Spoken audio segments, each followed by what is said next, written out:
ஃபோட்டோஷாப்னாவே ஒரு இன்ட்ரெஸ்டிங்கான ஒரு ஃபீல்டு தாங்க. ஏன்னா அனிமேஷன் எப்பவுமே சூப்பர் தான். இதில் பார்த்தீங்கன்னா என்னோட பேக்ரவுண்டை மாற்றணும் இல்லை டிசைன் பண்ணணும் அப்படின்னா இதை சிம்பிளிஃபைடாக ப்ராக்டிக்கலாக எனக்கு கொஞ்சம் காமிச்சிங்கன்னா கொஞ்சம் பெட்டராக இருக்குங்க. அதை பற்றி டீட்டெயிலாக சொல்லுங்கள். ஃபோட்டோஷாப்பில் பார்த்தீங்கன்னா இது ஒரு செம கான்செப்ட்டுங்க. அது என்னன்னு கேட்டிங்கன்னா ஒரு பர்சன் இருக்காருங்க. நான் இங்கே உட்காந்துட்டு இருக்கேன். இதுவே எனக்கு பின்னாடி லண்டன் பிரிட்ஜ் வரணும்னு வச்சுக்கலாம். அப்போ தான் இந்த பேக்ரவுண்ட் ஆப்ஷனுமே வருங்க. ஸோ ஃபோட்டோஷாப்பில் இந்த மாதிரி பேக்ரவுண்ட் கலர்ஸுங்க பேக்ரவுண்ட் ஆப்ஷன்ஸாக மாற்றுறது எப்படின்னு தான் இன்றைக்கி நம்ம பார்க்க போகிறோங்க. ப்ராக்டிக்கலாக நான் உங்களோட அண்ணன் Venkat from venkat.kaashiv. Welcome to channel.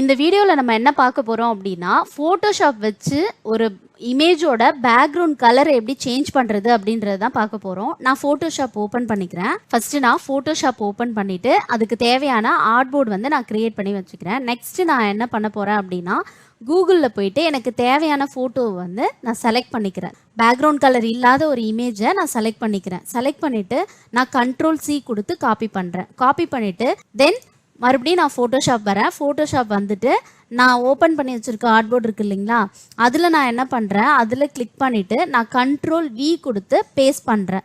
எனக்கு அந்த இமேஜ் இங்கே ஷோ ஆகும். நெக்ஸ்ட்டு நான் என்ன பண்ண போகிறேன் அப்படின்னா, Ctrl+J கொடுக்குறேன். நான் ஒரு காப்பி லேயர் க்ரியேட் பண்ணிக்கிறேன். Ctrl+J கொடுத்து நான் ஒரு காப்பி லேயர் க்ரியேட் பண்ணிக்கிறேன். இது இந்த இமேஜுக்கு மட்டும் கிடையாது, நீங்கள் என்ன ப்ராஜெக்ட் பண்ணாலுமே நீங்கள் டூப்ளிகேட் லேயர் Ctrl+J கொடுத்து டூப்ளிகேட் லேயர் ஒன்று எப்போதுமே இருக்கும். நெக்ஸ்ட்டு பார்த்தீங்கன்னா நான் என்ன பண்ணுறேன், செலக்ட் ஆப்ஷன் போகிறேன். செலக்ட் ஆப்ஷனில் சப்ஜெக்ட் அப்படின்ற ஆப்ஷனை நான் கிளிக் பண்ணுறேன். நான் அந்த சப்ஜெக்ட் அப்படின்ற ஆப்ஷனை கிளிக் பண்ணதுமே இங்கே பார்த்தீங்களா, இங்கே இந்த சப்ஜெக்ட் என்ன ஆகிடுது, இந்த சப்ஜெக்ட்ன்றது இங்கே என்னது இமேஜ், அந்த இமேஜ் ஃபுல்லாக நமக்கு கவர் ஆகி செலக்ட் ஆகிடுது. நெக்ஸ்ட் நான் என்ன பண்ணுறேன், Shift+Ctrl+I அதாவது இன்வர்ஸ் ஆப்ஷன் நான் கொடுக்குறேன். இன்வர்ஸ் ஆப்ஷன் கொடுத்ததும் அந்த ஆப்ஷன் கொடுத்ததுமே நமக்கு இங்கே என்ன ஆகிடும் அப்படின்னா, அந்த சப்ஜெக்டை தவிர்த்து அதை சுற்றி உள்ள பேக்ரவுண்ட் ஃபுல்லாக நமக்கு என்ன ஆகிடுது, செலக்ட் ஆகிடுது.